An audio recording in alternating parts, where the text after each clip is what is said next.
Good morning, everyone, and welcome back for day 2 of the Judicial Trauma Institute. I hope you all had a restful night.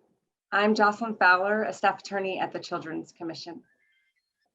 If you were unable to join us for all or part of yesterday's session, or if you would like to review any of the sessions afterwards, the recordings will be available in Brightspace in about 2 weeks. First, a few housekeeping items. Technical assistance is available. Please email conferences@yourhonor.com. We have a dedicated IT professionals on hand to help us resolve all computer issues quickly. You can also find the IT contact information in the Q&A section of each session. You will not be able to unmute yourself or turn on your video during the conference. You will also not be able to see the names of other attendees or chat with anyone while in Zoom webinar. If you would like to see a list of those who are attending, please go back to the Brightspace website and use the Attendee List tab on the top navigation bar. Each session has its own link, and you will have about a 15-minute break between most of the sessions until the end of the day. You also have an hour lunch break. You will need to navigate between Brightspace and Zoom for each session. When one session ends, please go back to Brightspace, which should still be open in your web browser, and find the Zoom link for the next session. Select the appropriate time under the agenda and use that link to get there. Evaluation forms are included under the tab for each session. They're also going to be automatically opening in your web browser after each session. We welcome your feedback, and we hope that you will let us know your thoughts about our curriculum and what was most valuable to you. We truly do use your feedback to enhance and improve our trainings every single time. The MCLE form for judges and attorneys can be found under Continuing Education tab. The CE form for court coordinators can also be found under this tab. And the Continuing Education course number for our counselors and social workers attending can also be found under the Continuing Ed tab. Additionally, certificates of attendance are available under the awards menu in the top navigation bar on Brightspace. Users must complete the overall evaluation for the certificate to become available. We covered a lot of ground yesterday. We had an amazing set of speakers yesterday, and we have an amazing set of speakers for you today. In addition, many of our speakers have provided supplementary resources beyond their PowerPoints. You can find these under their particular session on Brightspace, where the Zoom link is. All registrants will have access to the conference materials and recordings for 1 year after. And I encourage you to take advantage of this access and revisit these materials as you need. Also, there are several pre-conference videos and materials, that's the first tab in Brightspace, that are worth visiting if you haven't had a chance to do so yet. So, a recap from yesterday. We heard from Dr. David Cross on the implications of generational trauma and how we can reimagine the solutions to these issues to avoid deepening impact of trauma. We also heard from Judge Aurora Martinez-Jones, Judge Cindy Wheelis, and Tanya Rollins on the impact of historical and racial trauma in our systems and courtroom, along with tools that we can use to ensure equity for all court participants. Our panel on approaching each case from a family's strengths gave us so much insight into the way each court team member can work alongside parents for healthy outcomes. And our last panel addressed the behavioral health needs of our children and youth in care and walked us through real-life case examples of how to use a trauma lens when approaching such difficult issues. On today's agenda, we are going to start with a very important topic that I feel often gets swept to the side in the busyness and importance of all of our other work. and is vital to sustaining a trauma-informed practice. This is addressing burnout and secondary trauma for ourselves and our teams. We will then hear from a phenomenal panel of persons with lived expertise in the child welfare system.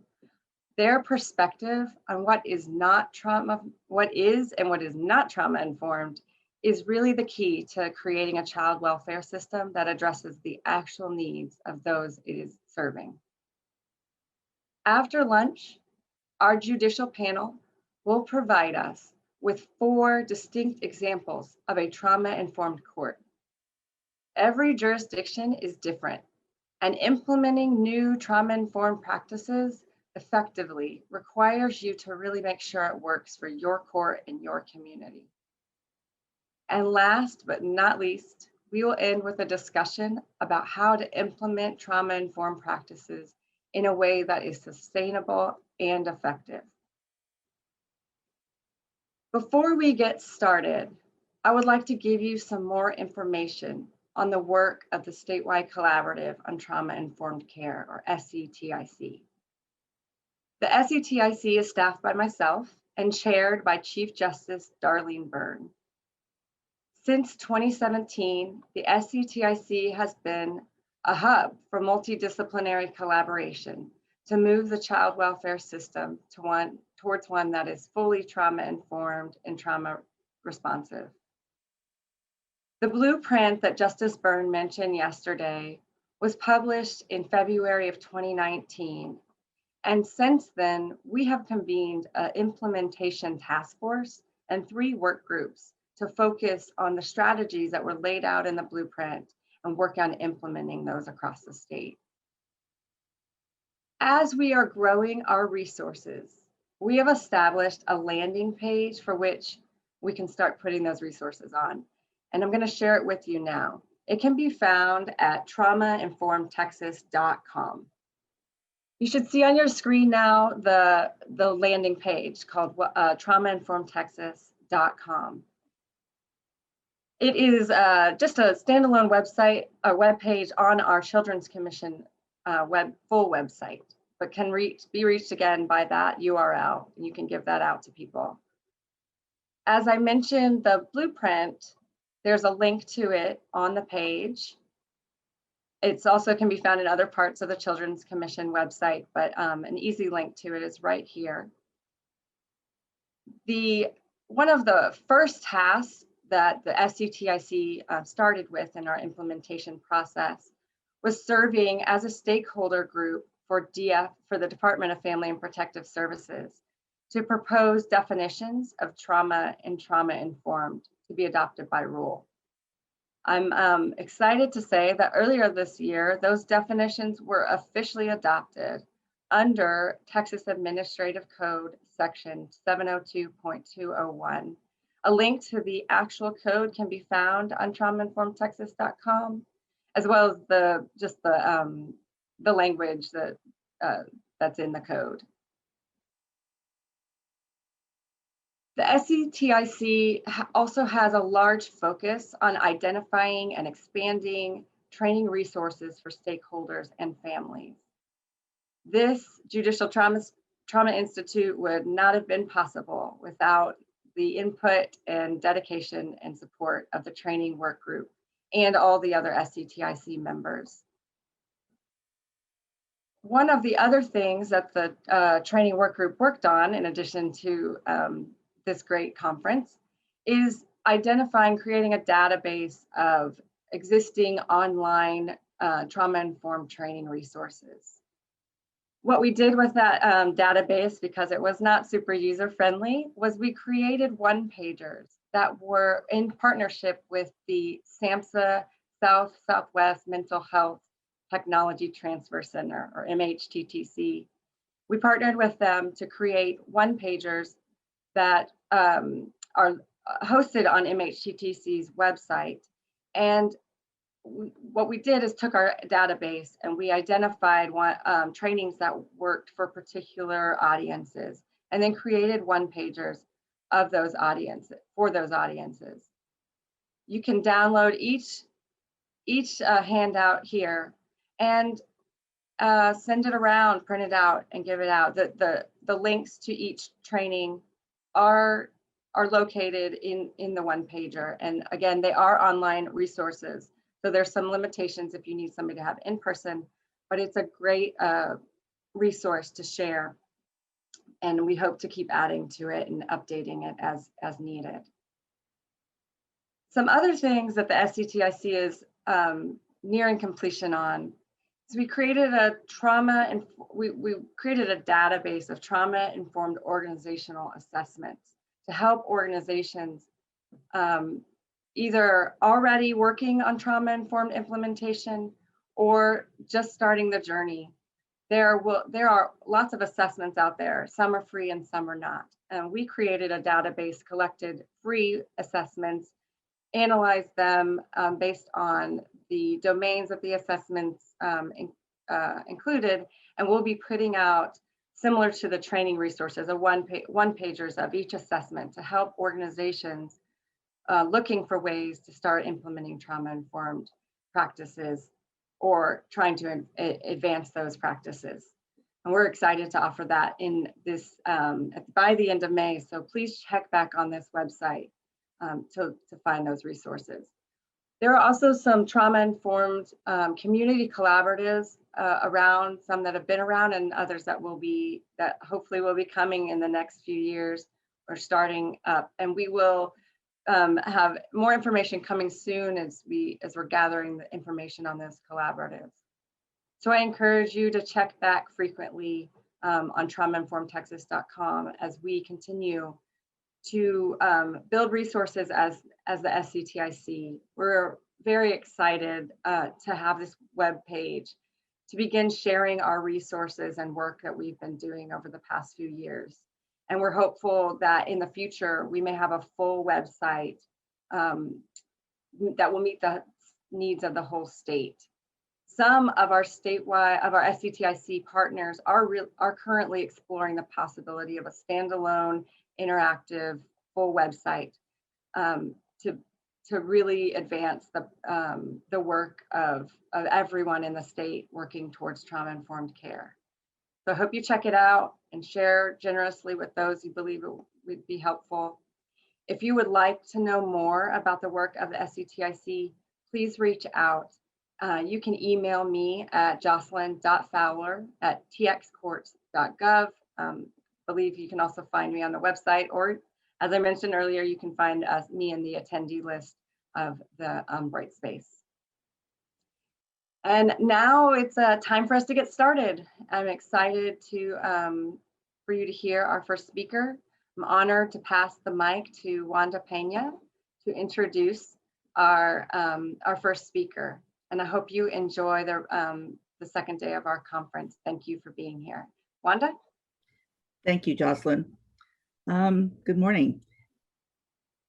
And for those of you who had difficulty at the beginning, which was me with technology, I apologize to Jocelyn and to the rest of you if that was disconcerting. Okay.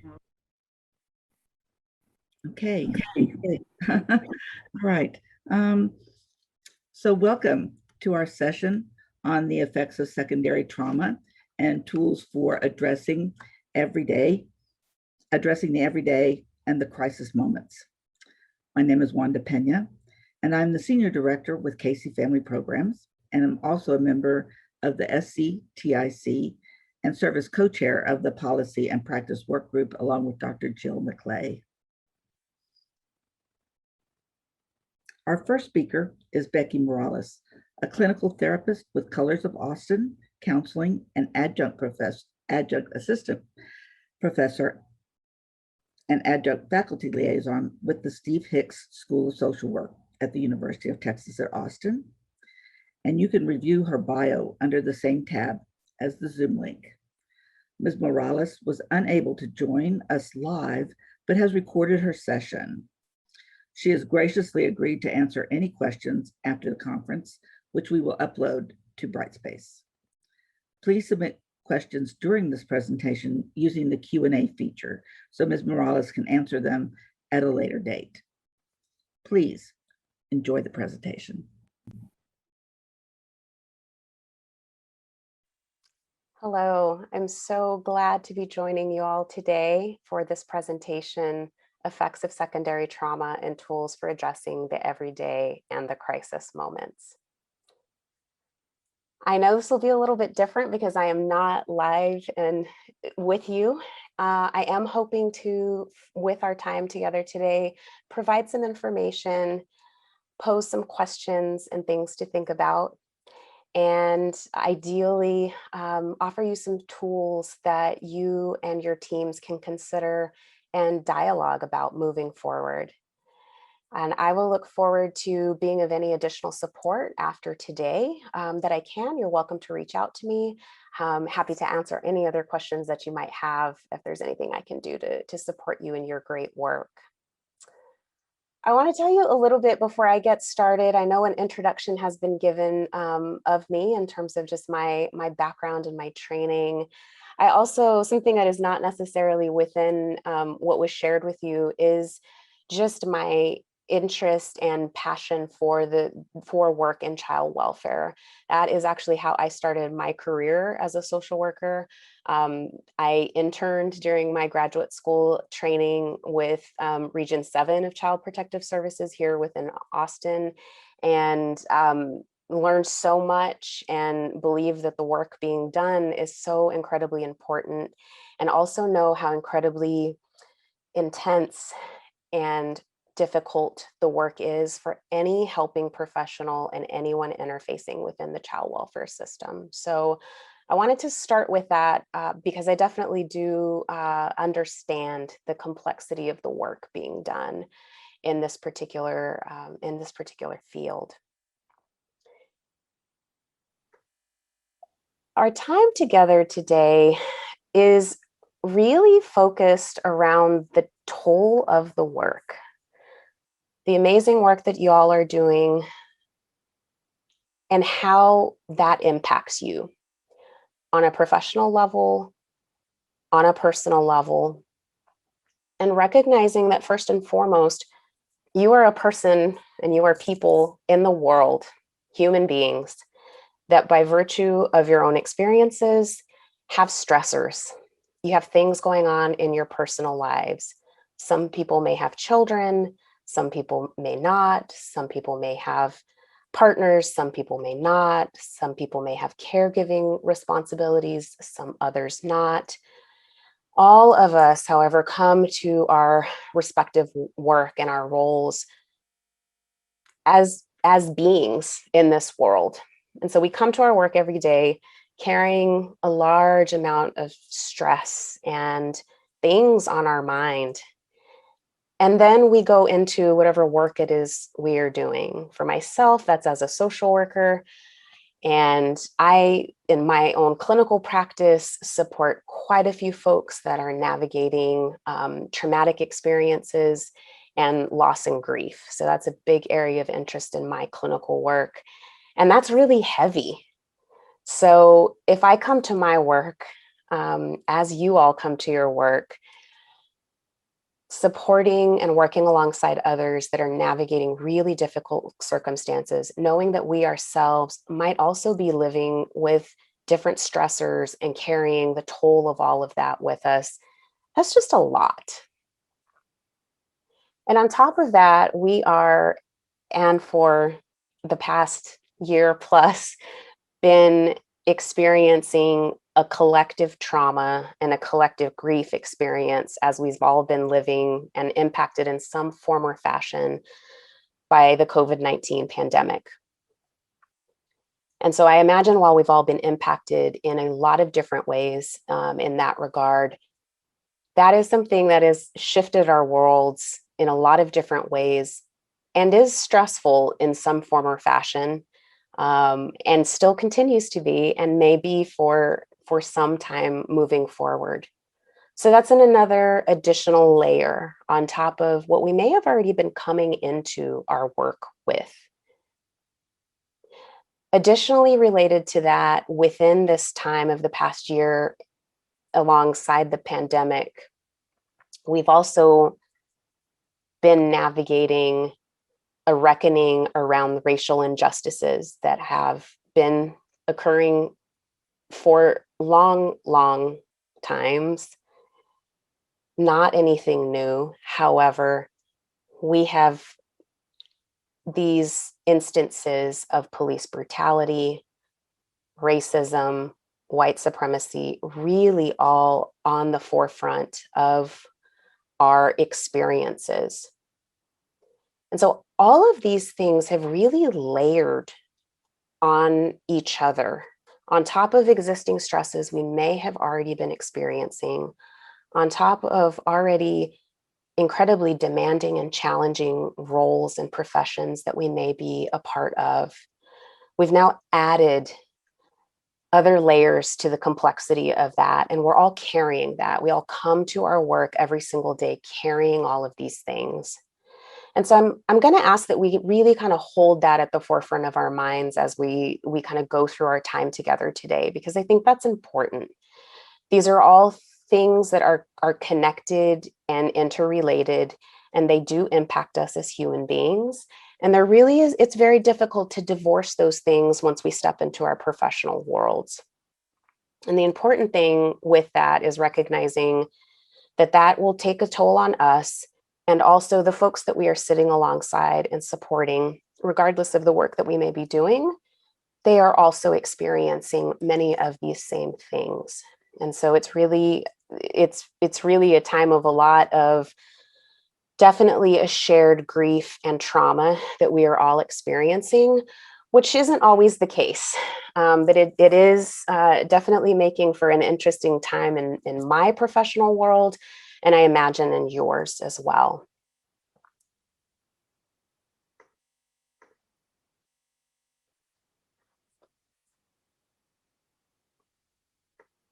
So part of what we're going to be focused on today, and part of what I'll be talking about, is this idea of professional quality of life and what that means. And this is probably about one of the best graphics that I have ever seen. And it's something that I do continue to use quite frequently, because I think it helps us get an understanding of what the idea of professional quality of life means. I'm hopeful that that's something that we're all seeking and wanting in our work. I certainly am. And yet I also know that sometimes the nature of the work and the toll of the work impacts the ability to have a positive professional quality of life. So I want to start with just really kind of giving an overview of this graphic, as it will really kind of guide our time together today in some ways. And the idea with this graphic is that the professional quality of life is really, that idea is really constructed around two domains, for lack of better words. We've got our compassion satisfaction, which you'll see in the green box on the left-hand side. And that's really all the good things about our work, the things that make us feel good about it, the warm, fuzzy things, the things that help us keep doing the work that we're doing. And that might look like a lot of different things for people. I'd invite you to reflect for yourselves on an individual level what that means for you. Why do you keep doing your work? What is it that makes you feel really fulfilled about what you do? For me, it is seeing someone that I may be working with as a therapist, seeing them experience some relief over a set of circumstances that they're living in. Perhaps it's that they're sleeping, eat better. Perhaps it's that they're feeling less anxious or less depressed. That makes me feel wonderful about the work that I'm doing, and it helps me really feel connected and passionate about the work that I'm doing. There may be other things that really, really kind of provide some similar kind of nourishment for you. You may be familiar with some of those things already. And if not, that's okay. I would just invite you to consider what those things might be for you. So when we're thinking about professional quality of life, we think about the compassion satisfaction. The other aspect of professional quality of life is what's in the yellow boxes, compassion fatigue. And these are really kind of maybe the not so good aspects of our work, of being a helper. And that might mean the things that really kind of drain me, the things that really take a toll on me, the things that really fatigue me. Again, might look like a lot of different things. But again, something to consider in terms of understanding really kind of what are the not so good things about the work that I do? What does that mean? What does that mean for me? So compassion fatigue is a bucket that we'd consider in terms of professional quality of life. And you'll notice on our graphic that there's a couple of things beneath that yellow box with compassion fatigue, and that's burnout and secondary trauma, or sometimes you'll hear this referred to as vicarious trauma, or vicarious traumatization. These are three distinct aspects of professional quality of life. Sometimes you will hear these three items discussed interchangeably, and I would offer you the recognition that they are all very distinct and unique. And I'll explain a little bit about why that is. So with compassion fatigue, which is in our yellow box, and these are the, kind of the not so good aspects of the work that we do. The reality is that compassion fatigue is something that we're going to experience in our work.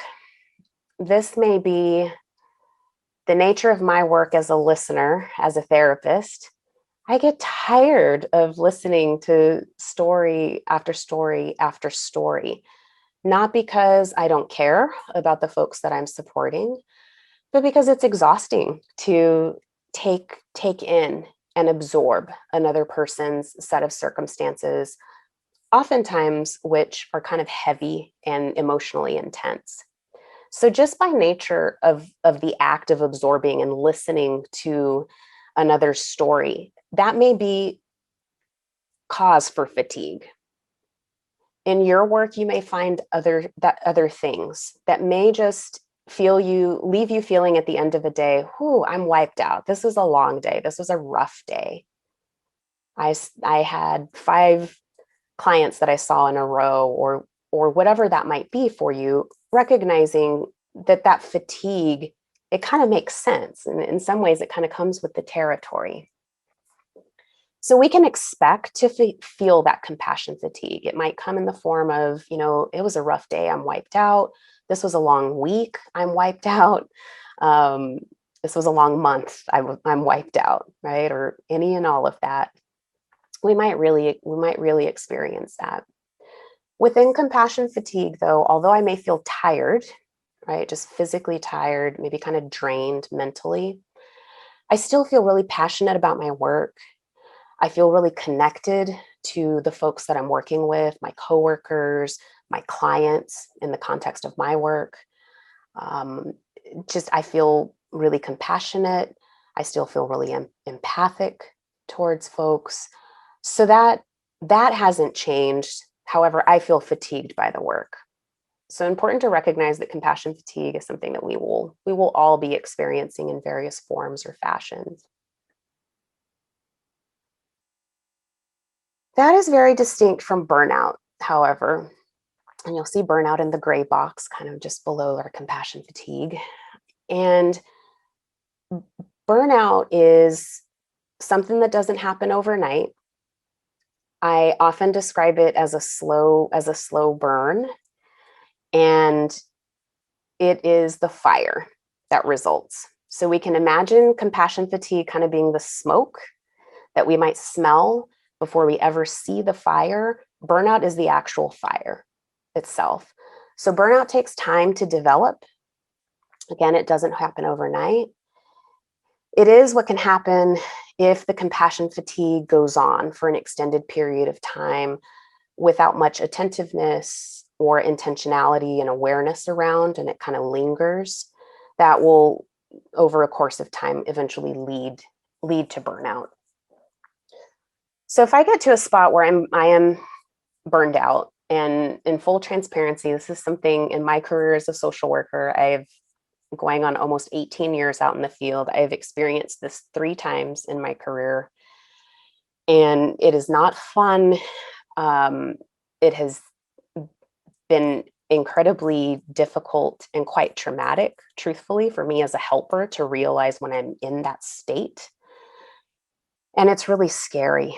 And it is also a real reality of the work as any kind of professional helper. I think we are all prone and predisposed to this risk just by virtue of the nature of our work. When you get to the burnout space, it's not just about feeling exhausted like you might have felt with compassion fatigue, although that is definitely a part of it.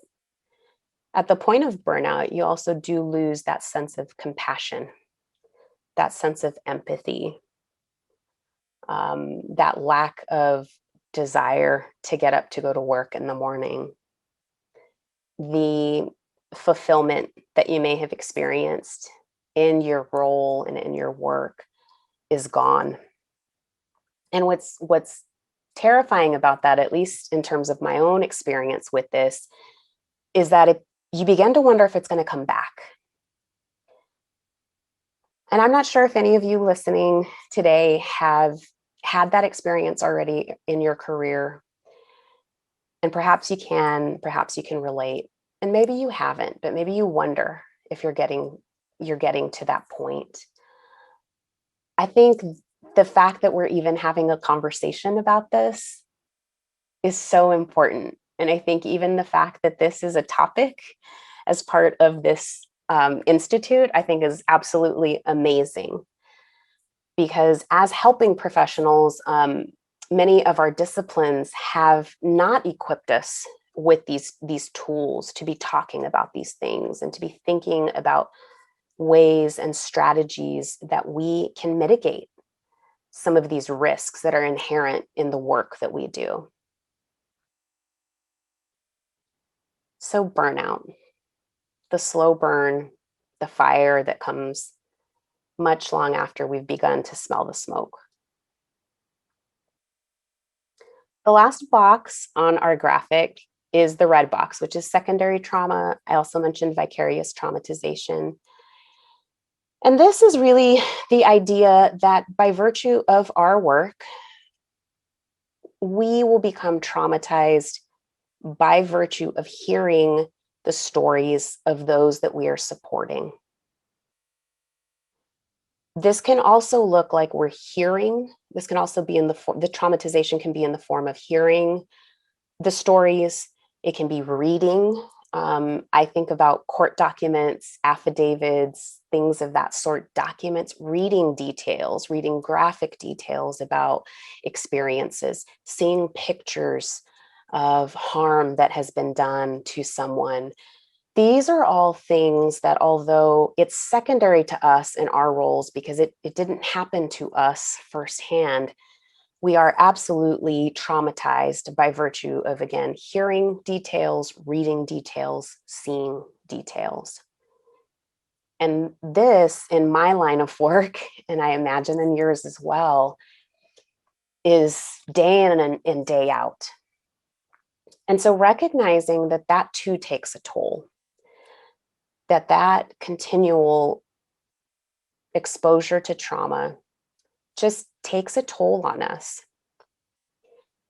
And to layer on top of that, I want to kind of reflect back on what I started our time with earlier in thinking about the collective trauma that we have been going through, specifically in the past year with the pandemic, as well as the circumstances all surrounding racial injustice and the movement that we are all kind of witnessing to in present times. These two are all, there is trauma when we hear things on the news, when we see videos of injustices that have occurred all over the country, when we read details. These are all things that are additional traumas that we, again, continue to absorb and absorb and absorb. And the toll of that may not be felt immediately.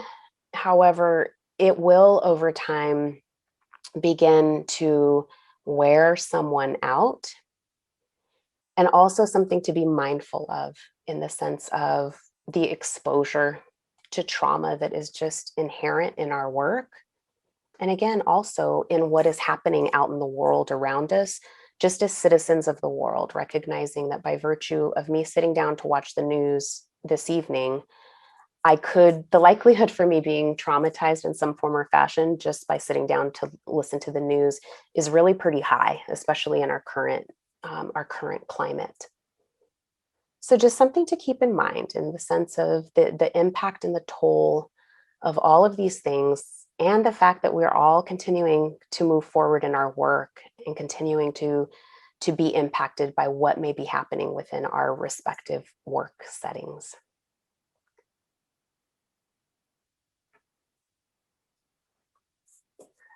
You'll see this next graphic on your screen is something that's called the trauma response, the trauma exposure response.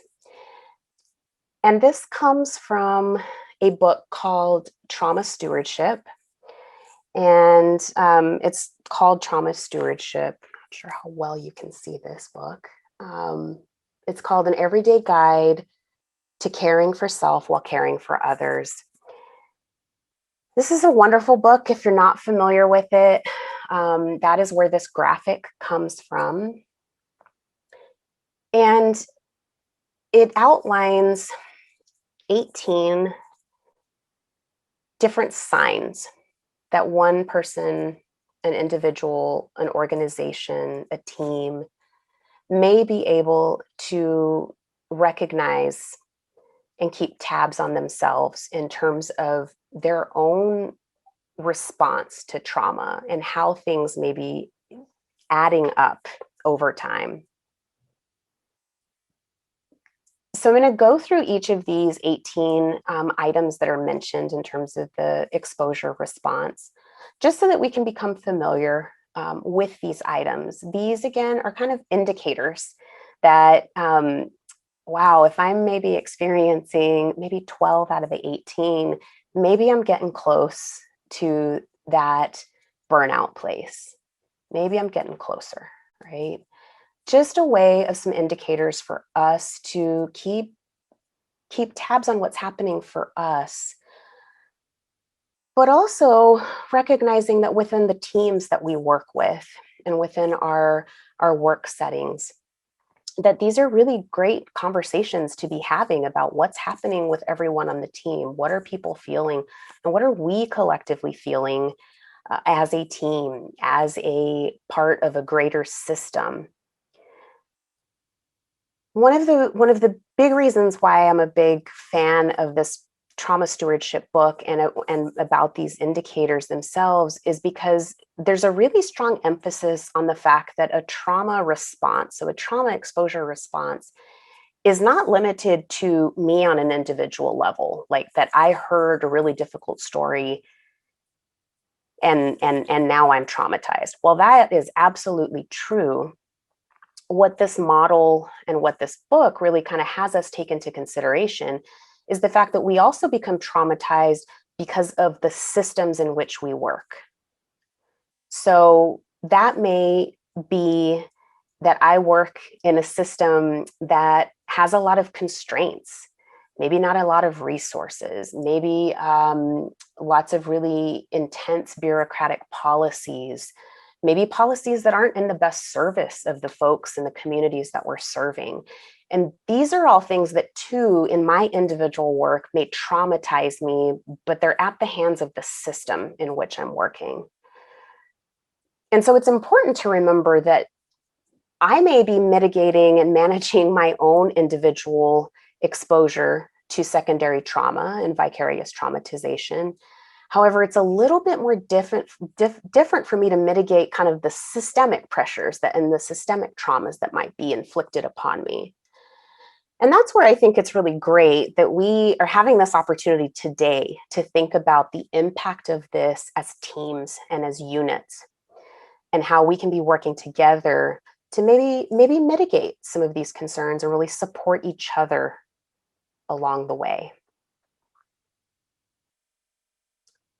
So I'm going to start with going through some of these response indicators that I've mentioned, just to speak a little bit more to them and give a little bit of context for what they mean and what they might look like for you and your work. So first is feeling helpless and hopeless. I think that is probably self-explanatory, but the idea that within my work, there's so much work to be done. If I am working in the area of child abuse, for example, it might be really easy over a period of time for me to feel just incredibly overwhelmed and hopeless about the potential for there to be a decrease in child abuse or an outright elimination of child abuse. How am I supposed to help that? I'm just one person, and this is a huge social problem. So that idea of really feeling helpless, really feeling hopeless about this, and so that really impacting my work. Another signal, a sense that one can never do enough. So despite me working 60-hour weeks and being on call and working as hard as I possibly can, there's never enough time in the day. There's never enough time to be able to solve for all of the challenges that exist in the work that I'm doing. That too, again, easy to understand why that feeling might come up and that experience might come up, but the overwhelming sense that I can never do, I'm kind of pushing uphill. That also being a sign of trauma exposure response. Hypervigilance being another sign or a signal. So essentially the idea of being on edge, right? And that might take the form of, from a physical standpoint, really kind of shoulder scrunching and maybe kind of being tight and feeling that in your body. It also may be very astute and perceptive to kind of noises and sounds and kind of just very, very much on alert. And that is very much a bodily and a somatic response. So all of that being carried in your body, and recognizing that that's also a protective factor. That is something that by design we as humans will tend to do when we are stressed, when we are scared. And it also drains us more. It depletes our energy, right? Because our body is having to exert double time in some ways to protect itself. So recognizing that hypervigilance, another sign or a signal. Diminished creativity would be something to be mindful of and aware of. So that doesn't mean you have to have been an artist and you no longer want to paint or do anything like that. That is really just thinking about, I think, probably the nature of all of our works. We don't have enough resources to do what we need to do. We all, I imagine, have to be creative to be successful in our work. And so when something like that begins to diminish, when something like being, flexible starts to begin to diminish, we'd kind of consider that along the realms of creativity. Closely linked with the next signal that you see at the bottom of the slide, which is the inability to embrace complexity. So kind of that idea again of, the diminished creativity and also challenges with thinking outside the box or problem solving. So something that may have been at one point quite easy and common for you to do may feel harder and harder to do. And some folks may lose the ability to do it entirely as they're getting closer and closer to that burnout space.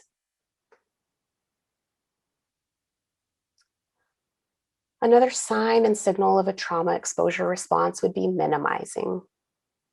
And this would be in the form of, this might look like something, if I work in the area of child abuse or intimate partner violence, for example, and I am working with two families, two very different circumstances, and perhaps one family has experienced physical abuse and emotional abuse, and one family has had the experience of emotional abuse One way minimizing could show up is that the family I'm working alongside that has experienced the emotional abuse, if I'm thinking or if I'm saying out loud, wow, but there wasn't physical abuse.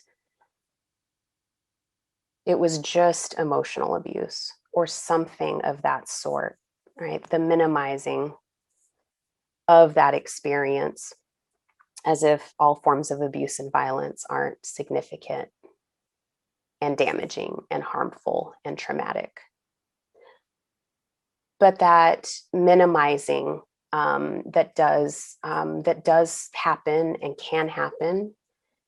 It can also look in the form of my stress isn't as bad as my coworkers' stress, or they've got a lot more going on their caseload or in their personal lives. I don't have anything to complain about. So another way of minimizing your own experience.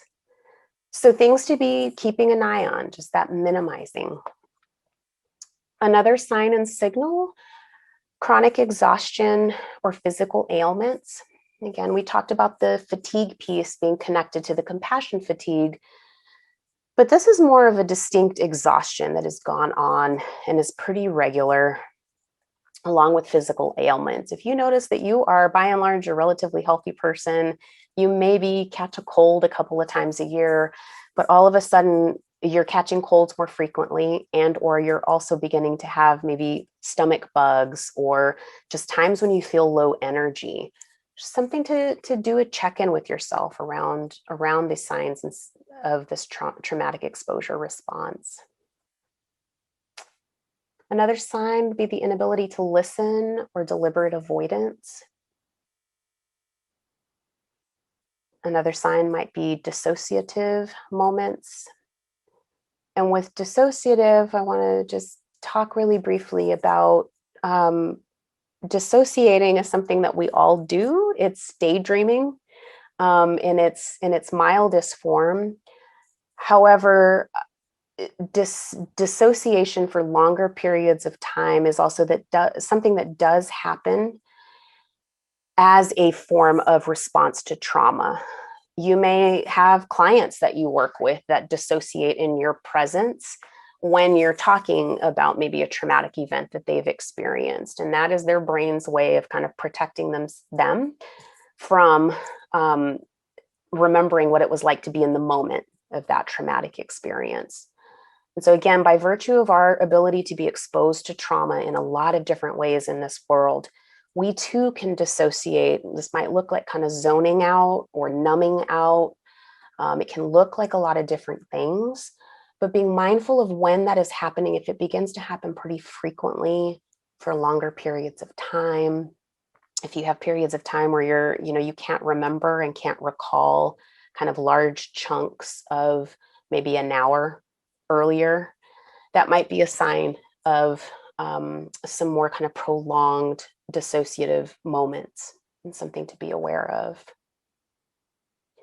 The last sign on this particular slide is that of sense of persecution. So the idea that I am being persecuted, and that, again, kind of related to that hypervigilance signal that I mentioned earlier, just a different form of that you also might find. Other signs and signals: guilt and fear, anger and cynicism, inability to empathize or numbing.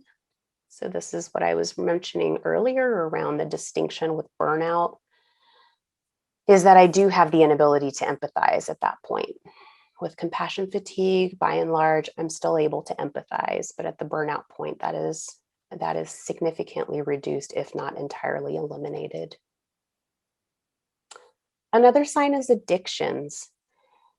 And I want to speak a little bit to the idea of addictions in the sense that this may be addictions to a substance of some form. It could be an addiction to work, though. That is how another way of what the addiction could look like, in the sense of working and continuing to work and not being able to disconnect and really being addicted to that idea of work, kind of recognizing that that too can be a response of prolonged exposure to trauma. And the last sign on this particular slide is grandiosity. So the inflated sense of importance related to one's work. So this idea of, without me, my clients cannot be successful in their lives, or without me, the work cannot be carried forward. The idea that I can save everything and control for everything and solve for everyone and everything. Also something to be mindful of, in the sense of that sense of importance related to one's work. So those would be our signs and signals of trauma exposure response. Signs to keep an eye on for yourself individually. Signs that I really encourage teams and organizations to have open dialogues about, in the sense of, what do folks notice is happening with them over time? And recognizing just that these are all things that we're exposed to because of the work that we do and the nature of it. So the likelihood that we're going to experience one, if not many, of those signs and signals that I just went through, I think that's probably unlikely that we're not going to experience those things. The goal and the idea would be to be aware of them and to keep an eye on them, to where we don't get to a spot where we have experiencing all 18 of them at the same time. So something I will do for myself, as I started with the circle graphic, when I first started reviewing these signs and signals, I actually have a printed copy of that I have in my workplace, that I just have up as a visual in front of me, to be able to remind myself every so often of just take a look, like, what am I feeling right now? What is this, what am I noticing about myself? Just to really kind of help me stay in touch with what I might be feeling and experiencing within my work. Because if I'm aware of that, then it helps give me a better indication of what maybe I can begin to do to be able to avoid moving into that burnout space.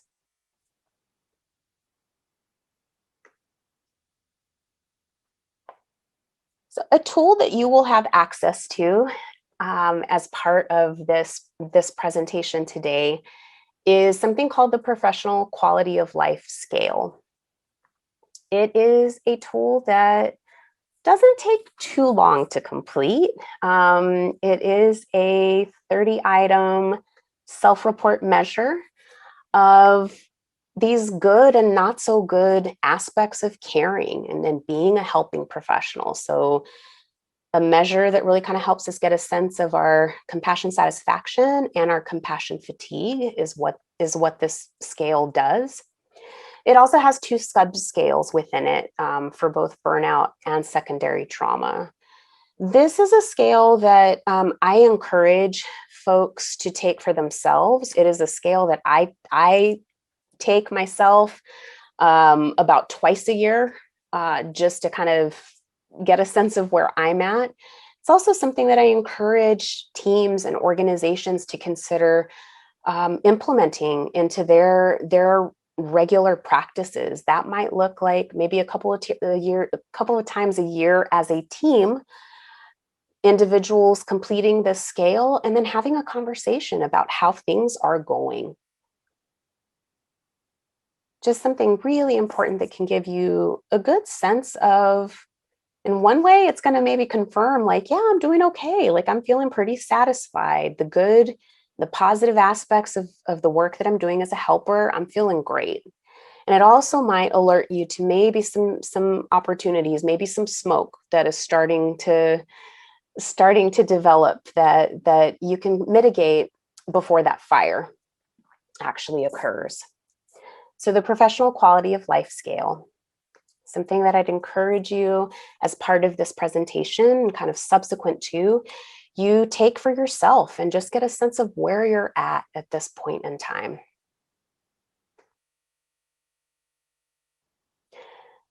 So I've offered a lot of information. I'm hopeful that as I've been talking, you've maybe thought about how some of this connects to you.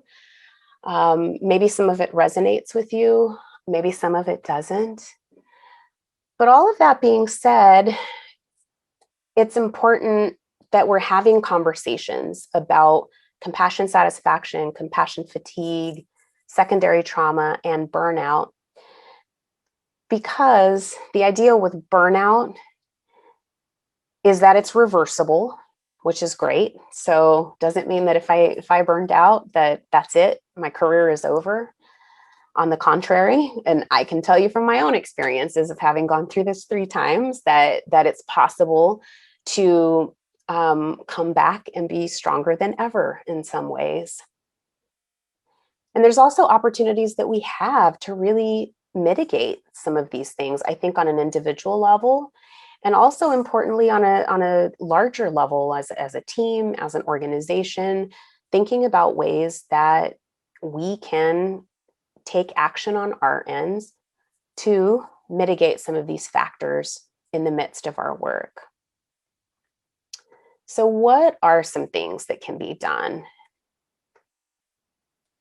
First and foremost, on an individual level, identifying tools that work for ourselves is really critical. Tools to take care of ourselves. Some folks might call this self-care. Some folks might call it wellness. However you choose to define it for yourself, I think the idea is that you want to identify tools that seem natural and authentic for you, that don't feel like things that you're checking off a list, but rather things that really integrate into your day-to-day life that you really enjoy. I encourage folks to consider different domains in which they develop some of these tools in. And so you'll see this graphic on the screen right now are really some different domains to consider how you might take care of yourself in different ways on an individual level, on an emotional level, on a spiritual level, which doesn't necessarily mean a specific faith or religious belief, although it may. Spirituality can be being out in nature. Spirituality can be meditating and mindfulness practices. Looking at tools and things that can nurture your intellectual being. Things that can nurture your physical being, which may be working out. It may also be eating healthy.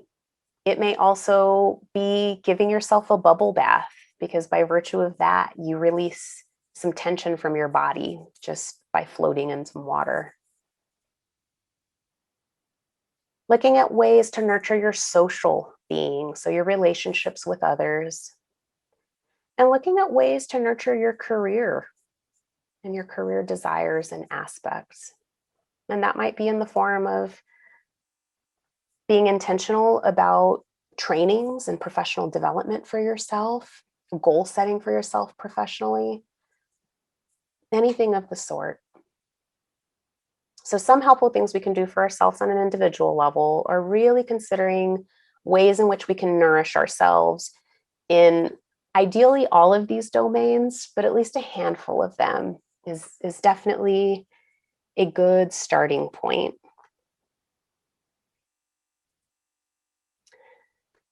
Something that I'd like to offer for us today as we are together is just a breathing exercise. And so I'm actually going to guide us through a breathing exercise as we are together today. And while I know that breathing may seem like something that we know we all do, and of course we all do as living beings, it is also something that is greatly impacted by our stress levels, to the point that where we may not even recognize it unless we stop and pause. And so right now, I'm just going to guide us through this 3-minute breathing space. You'll have this in your materials and maybe something that you would want to consider using in the future. I'm going to invite you to close your eyes if you'd like to. You don't have to. You can choose to just fix your gaze at a point directly in front of you or slightly lower than eye level, whatever feels most comfortable for you. I invite you to sit in a position that feels comfortable. If you'd like to lie down, you can even do that. Just get comfortable for yourself. And I'm going to use a 3-minute timer. So you are going to hear a gong. You're going to hear that sound at every 1 minute mark, kind of guiding us through this exercise.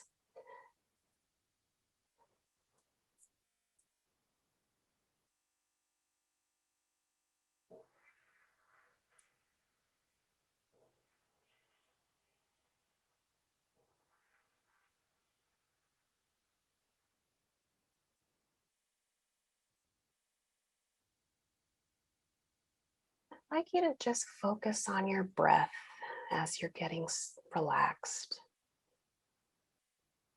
Breathing in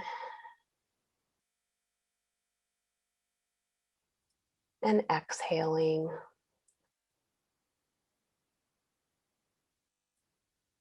At a rhythm and pace that feels comfortable for you.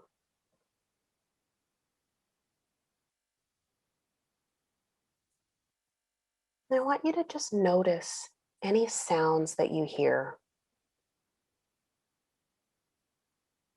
What sounds are near or far?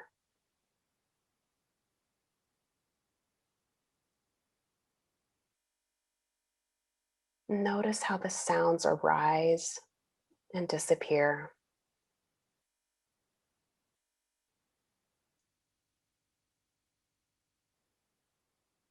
And every time that you notice your thoughts wander, simply and without judgment, just return to the sounds that you hear.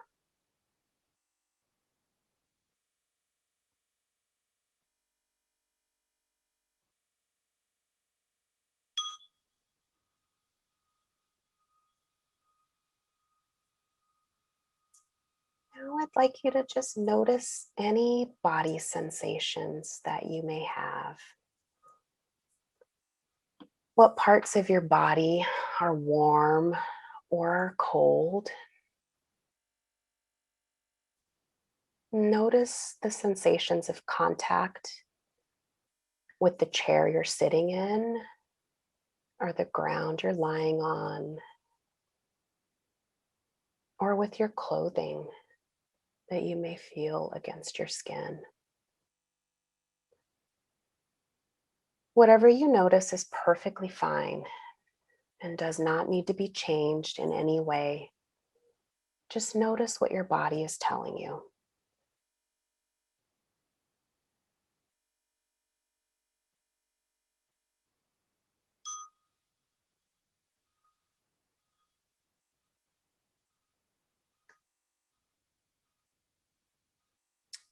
Now I'd like you to just notice your breath. Where do you notice your breath? Is it at the nostrils, the chest, the belly? Notice the expansion and the settling of the body as you breathe.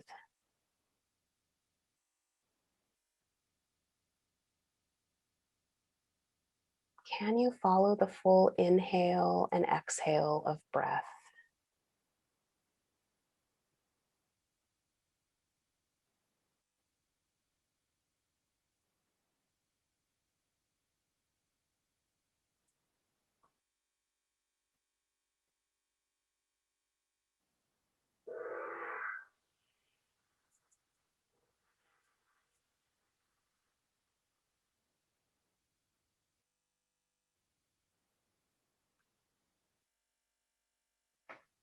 And I'll invite you to begin to move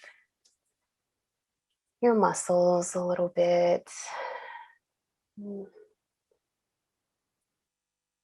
If you're sitting down, just kind of lightly begin to wake your body up. Gradually opening your eyes if you have had them closed.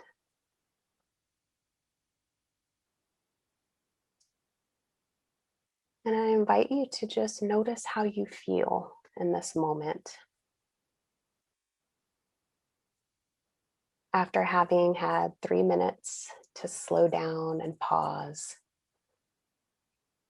hopefully folks feel a little bit lighter, perhaps relaxed, and recognizing that this is a tool that you can use as well for yourself, that doesn't take too terribly long and can be a way of nourishing your body as well as giving your brain some oxygen. It can help serve as a sort of a reset at any point in time that you might need it.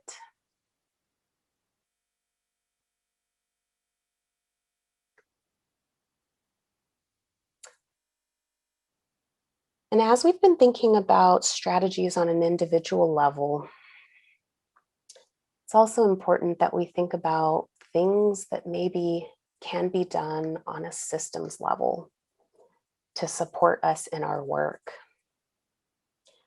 I imagine many of you and your teams are already doing some really great things. So even thinking about what have you done already to support each other in promoting health and wellness? What does that look like in your work so far? What things have worked? What things have been challenging for you? What things can you do to build in buffers to protect your systems? Knowing that all of the systems that we work in are flawed in many ways. And as workers that are in those systems, what can we do to build in buffers to protect us within those systems? While I'm sure many of you are already doing amazing and wonderful things, some additional things I want to offer, maybe in your team, in your organization, in your workplace, things that can be done quite simply, recognizing that there is an impact of secondary trauma on our workforce. Recognizing that and being able to state that is really important. I think if teams can do that, organizations can do that, it normalizes the reality of that, and it makes it easier to put words to the experiences that we have as helping professionals. I think it's important also to recognize that the exposure to trauma is a risk of the job of serving traumatized children and families. It is going to come up in the work. And so recognizing that and trying to mitigate that's important. And understanding that the trauma can shape the culture of teams and of organizations in the same way that trauma can shape the worldview of individuals. So our systems can most definitely be traumatized similarly to what one might experience on an individual level. Understand that a traumatized organization is less likely to effectively identify its clients' past trauma or traumas, or mitigate or prevent future trauma. So if there is no awareness that the system I'm working in is also traumatized itself, it's going to make it really hard. We know that there's an interplay between individuals and systems, and there's trickle down and all of these impacts. So the organization is traumatized. It's going to make it really difficult for those folks doing the work to be mindful and cognizant of the traumas that folks are experiencing on the individual level. And lastly, I would offer developing the capacity to translate trauma-related knowledge into meaningful action, policy, and improvements in practices. So I'm really hopeful that this conversation today doesn't stop today. I would offer you that these are things that we must always be keeping an eye on and keeping a pulse on for ourselves as individuals, for our teams, and for our organizations. It is my belief that without all of those things happening, it's really difficult to be of best service to the folks in our community that we are entrusted with supporting and serving. And while I know there is no magical 25th hour in the day and no 8th day of the work week at this point, I do want to offer that the prioritization of yourselves and your health and wellness is so critical and so important, and something that absolutely must be prioritized. And I know that if you are anything like me, I always make sure my cell phone is plugged in and fully charged, and really freak out when I get the little magical message from my iPhone telling me that I have like 10% battery life and things are flashing and shutting down. And I find it fascinating that I would never like really intentionally try to let my phone get that low, right, on battery charge. But for some reason, it's really hard for me not to apply that same principle to myself as a helper. And so I'm going to leave you with this graphic as we wrap up today, as to serve as a reminder of taking care of yourself, your body, your spirit, your mind, taking care of each other as colleagues and teammates. Focusing on that and prioritizing that is absolutely critical to be able to do the important and powerful and meaningful work that I know that you all are doing out in your respective communities. It has been my pleasure to have been a part of this institute. I am happy to be of any type of support that I may be able to in my work. You have my contact information and ways that you can contact me. Please feel free to reach out if you have any questions, anything that I can clarify. If there's any other resources that I can offer you as an individual, as a team, or as an entity. Thank you so much for your time, and have a wonderful rest of the Institute.